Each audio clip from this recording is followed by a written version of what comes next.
thank you to our presenters. So at this point, we've got the rest of the time for questions and discussion. So, Andrew, you want to kick us off? Sure.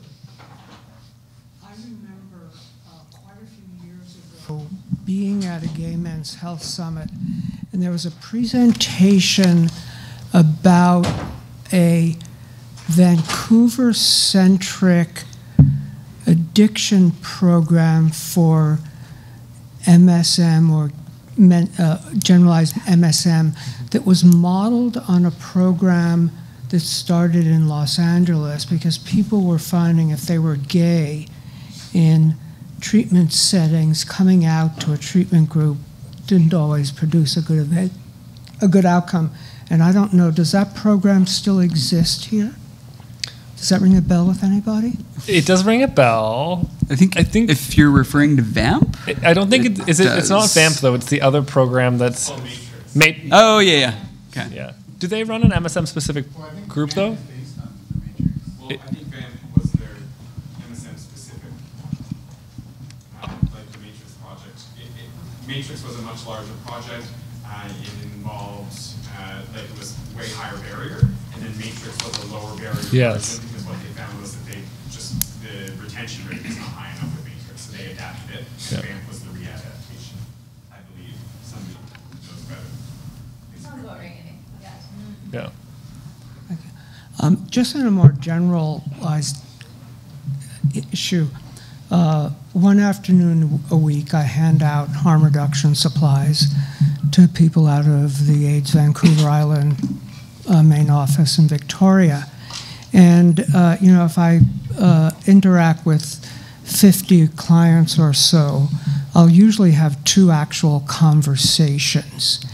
And what I'm hearing is not all that different from the kind of conversations I had when I was doing the food security survey.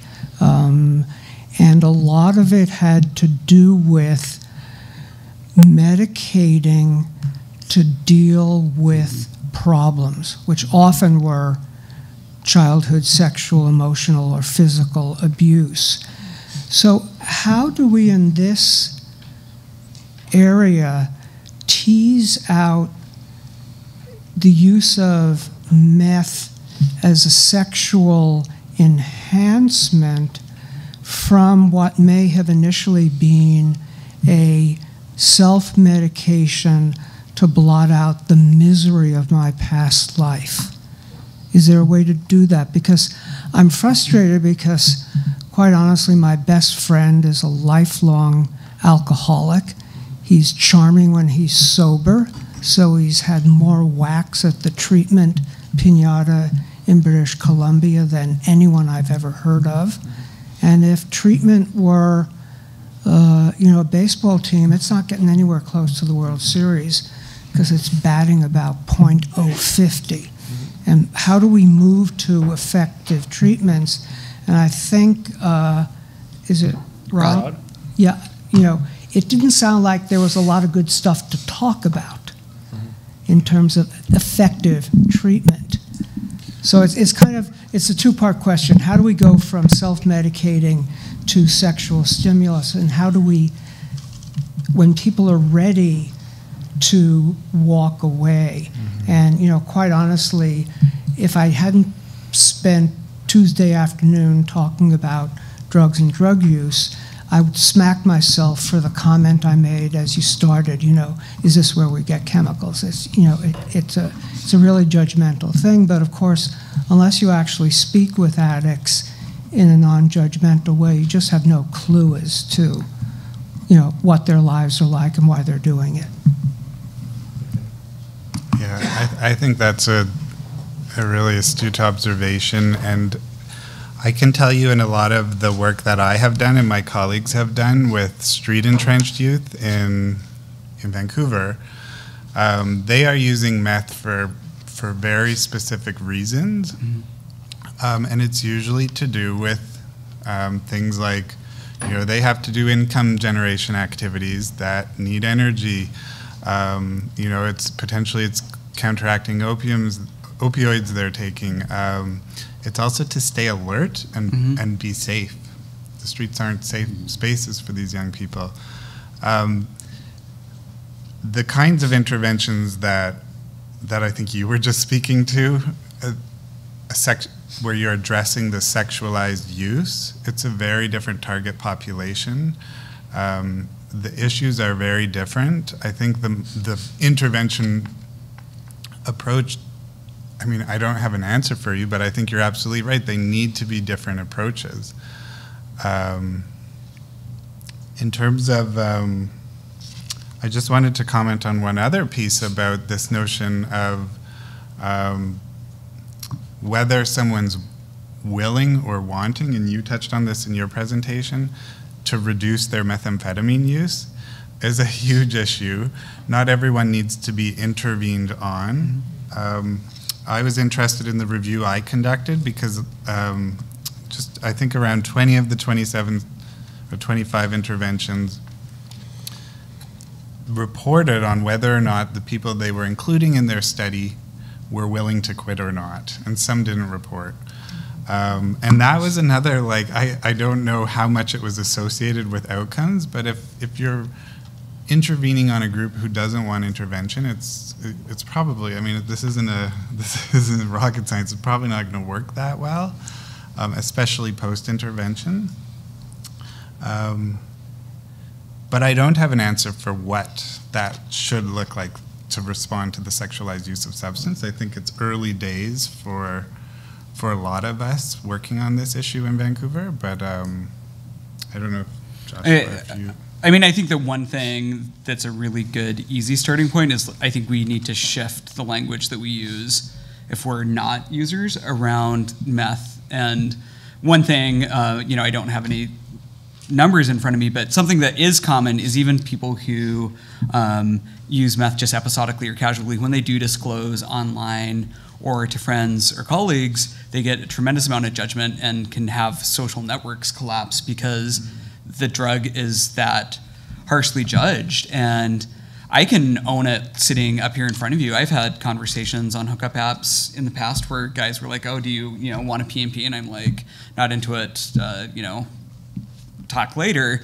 And not because I was trying to like shame them, but because like I had no idea how to engage or what to say if somebody asks, oh, do you PMP? And you don't.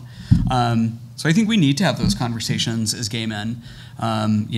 No, I'm not into it, but no judgment, and I hope that you know where to go and get fresh kits if you need, that kind of stuff.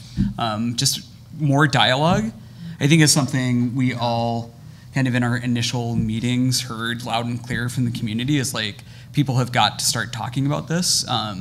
Pretending like it is not happening is obviously counterproductive. And I would say in terms of like intervention, I think that stuff that agencies like Health Initiative for Men and CBRC and some of the programs that YouthCo has developed and that we all promote that are really more holistic lifestyle programs can only help.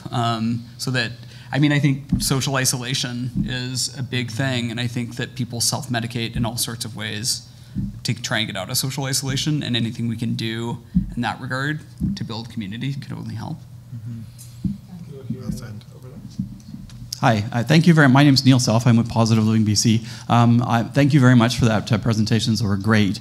I wanted to make a couple of points. One, I think, well, first of all, let me acknowledge that I'm actually a graduate of the VAMP program, so I went through the program myself. At the time, when I went through it, it was targeted at gay men, specifically on crystal meth use. I understand right now they do not do that. It's just any kind of drug use. So it's diluted down a little bit, because I personally think that you're right with that. The crystal meth use and the sexualized use is quite different than any other drug out there. So it's unfortunate that they've gone that way, but I understand the dynamics of funding and stuff like that. But the other thing they moved away is from the tokenism, where they give you things money for that. I understand they don't do that anymore for the crystal for the program. But also, having said that, I wanted to point out the high incidence of people that are living with HIV that were involved in crystal meth use. And I just wanted to put, first of all, kudos for having fentanyl on there. That was going to be one of my questions, because when I was using, I was smoking and I was not injecting. it scares me right now to think about people injecting drugs like that. Well, even smoking, because it's coming in the cocaine and stuff like that, and crystals. So kudos for having that on there. But the other thing I'd like to point out, I wish we had more harm reduction aimed at positive people, so that they could, when they're using, they could try to stay on their meds. I know when I was using, it was a challenge, but if I would have had more support, more around that, thinking, okay, try to, because I know there's harm reduction around eating properly, around sleeping, around all sorts of other things, but there wasn't that about, and given the fact that there's so many people with HIV that are using crystal meth, and that's a whole other question, a whole another, but I would really like to see more support for harm reduction, for keeping the undetectable equals untransmittable as much as they can while they're HIV positive. Thank you. Yeah, Neil, like that was actually one of the very first things that I had ever seen that really was an aha moment for me, was when we were reviewing the momentum data, and I saw the correlation between positive status and use, and I was shocked that it was that high. And the other thing that I forgot to mention, so when we built the site, we actually asked the web developer to make it pretty simple so that we could continually add and revise content. And that is an excellent suggestion, and email me and I will start building a page that's specific for positive individuals. So. Hi. So thanks again, everyone, for your presentations. Just thinking about some of the findings from the Momentum study, you said that meth use was relatively stable over time, but it also seemed that it was astoundingly concentrated among certain sort of subsets of the population. I think you mentioned Indigenous guys were something 10 times the odds of using meth, or people who sex workers as well. And I'm just wondering how maybe HIM's campaign kind of takes into consideration those sort of inequities, or how we can think of other campaigns or interventions that might kind of acknowledge that as well, or if that's worthwhile. Yeah, we don't have specifically, we don't have broken out by different ethnic or demographic groups. I think it's a great suggestion and something that we'll continue to work on. I think again for us it was more, we're trying to keep it activity and not person oriented. So it's really just about if you're a gay guy having sex and using crystal, here's the stuff that hopefully broadly is applicable to all of you to take into account. And we need more data, and we're working on it.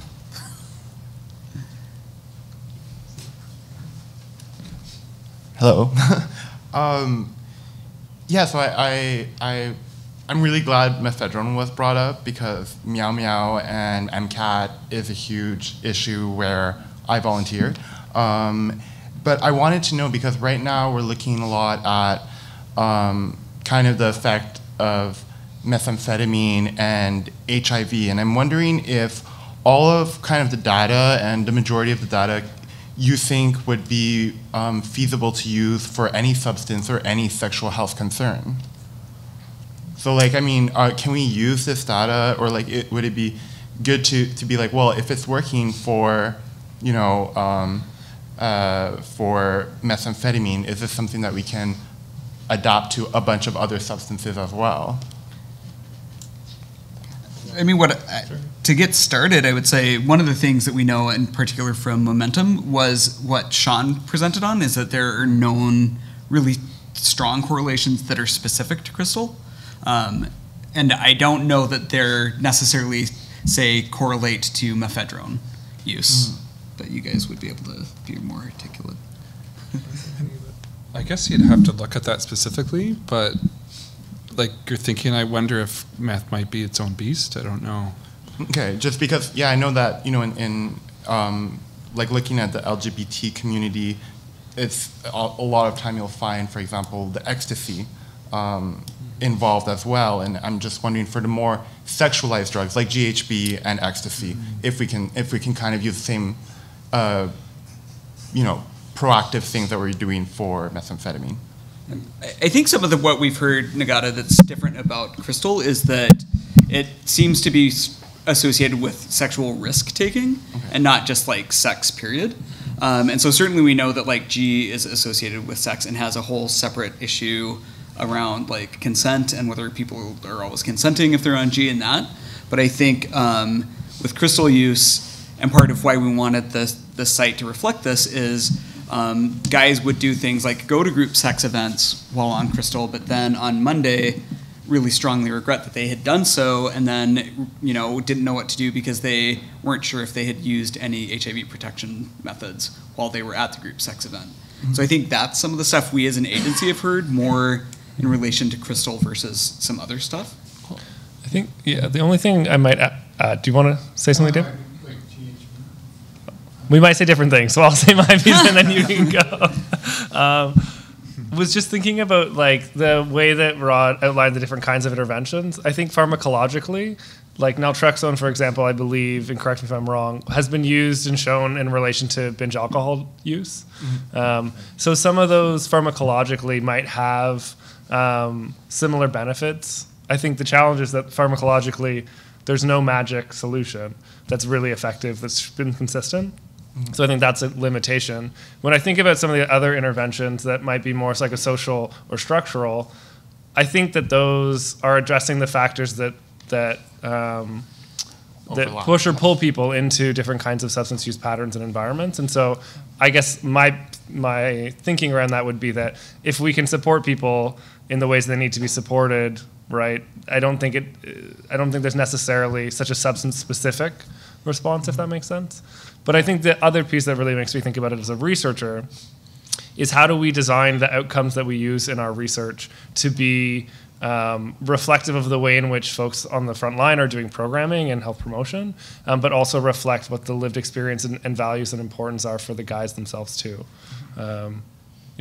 Perfect. I don't know if that's a lot. Yeah. Thanks. David, did you want to add something about G? Well, just this thing that we do find that often crystal meth and GHB go together. Yeah. And whether in a statistical model one comes out or the other is probably a little bit arbitrary. Yeah. So I think you're right. It's like GHB could be as much of a problem, but Yep. we think that it's probably because of its association with crystal meth. But ecstasy also gets there. Oh, and that was one other quick question. When you say ecstasy, are you talking about pressed pills? Are you talking about MDMA? Or just is it what someone perceived they took in the studies? Do you want to start from Momentum? Do you know? I think it's just the perceived, right? The questionnaire would have asked just ecstasy, so whatever they would have considered to be ecstasy. And I don't believe there's an MDMA. We lump MDMA in with ecstasy for this analysis. So it's ecstasy or MDMA. Okay, cool. Yeah. But it's what they perceived. I mean, just a quick question. Thanks.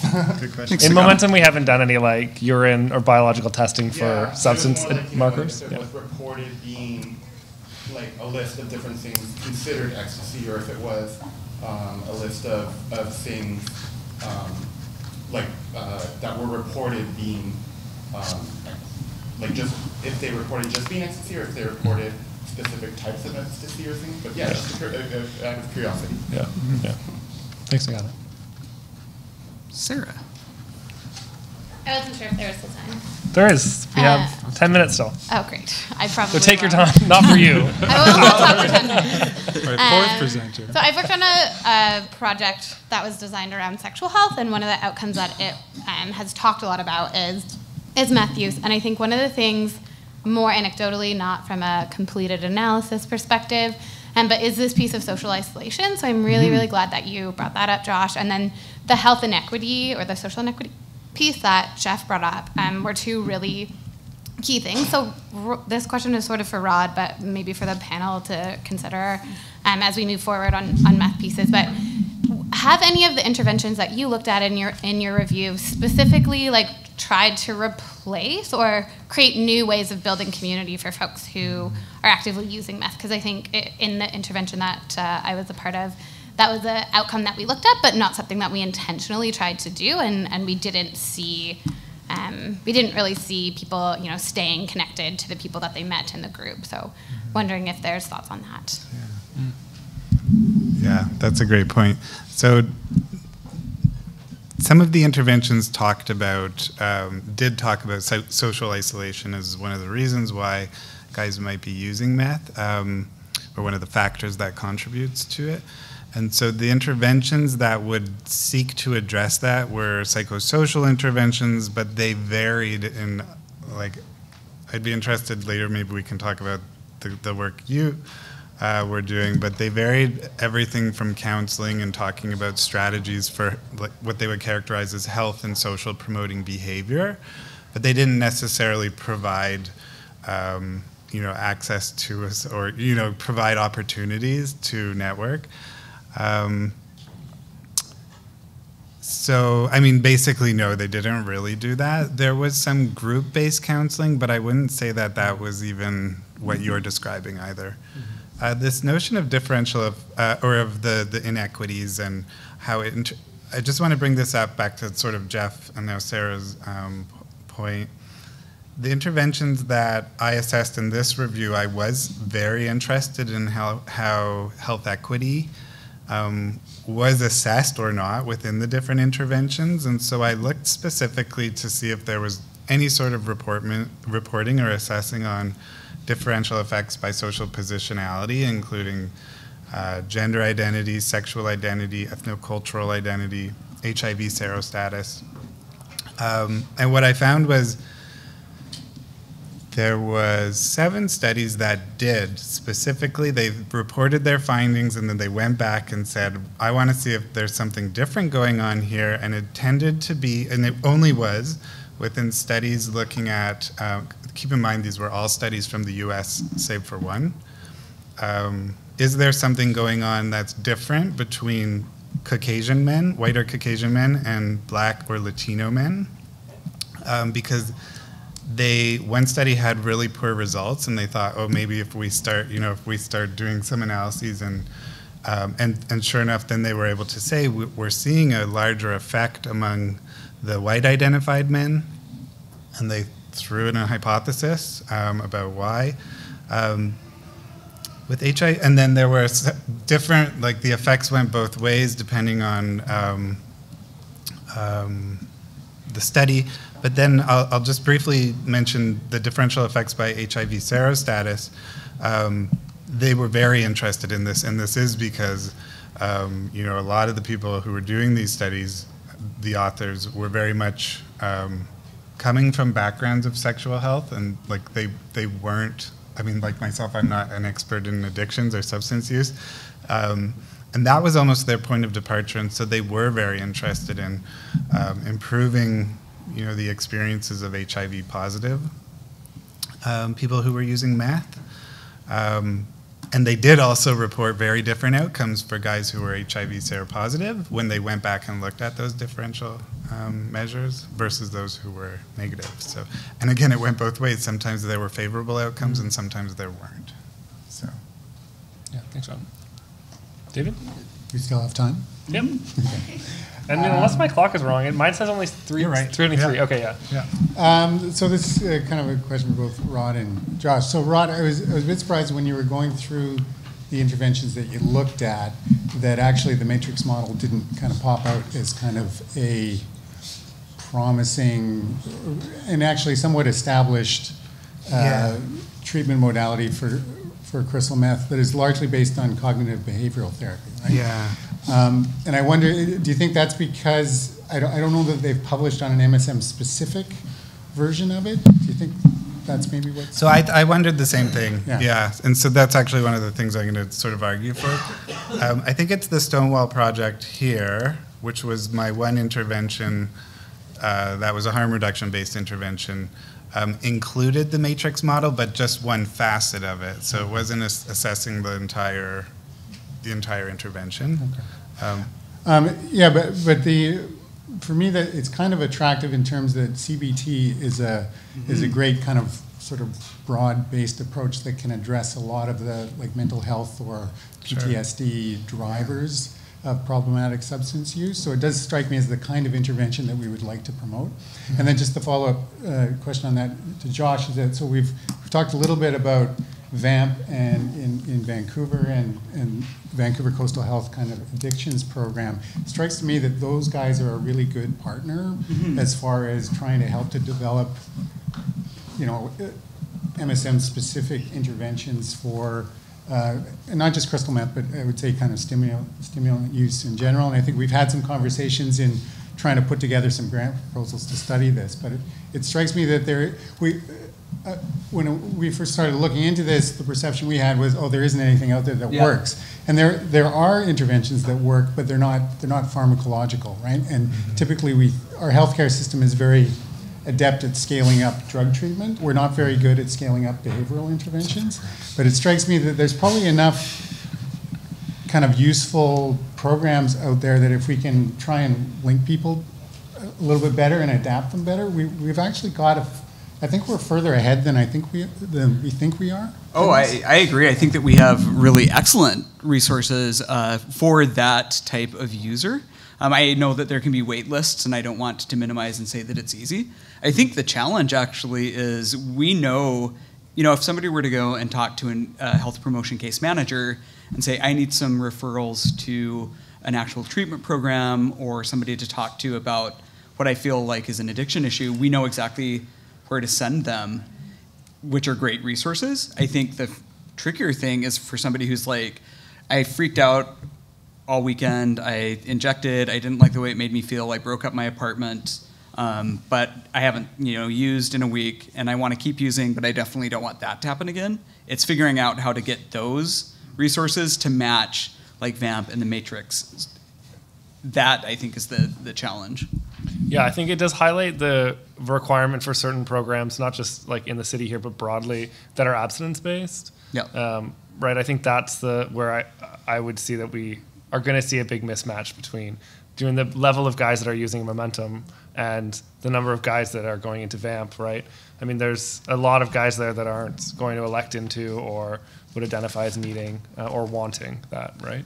Yeah, and kind of related, and I don't have data on this, but Sarah, I was thinking about so one of the things that Dean Street has done, and Greg Owen, who was mentioned by Will this morning, plays a big part in, is the Let's Talk About Gay Sex and Drugs pub nights that they do in London.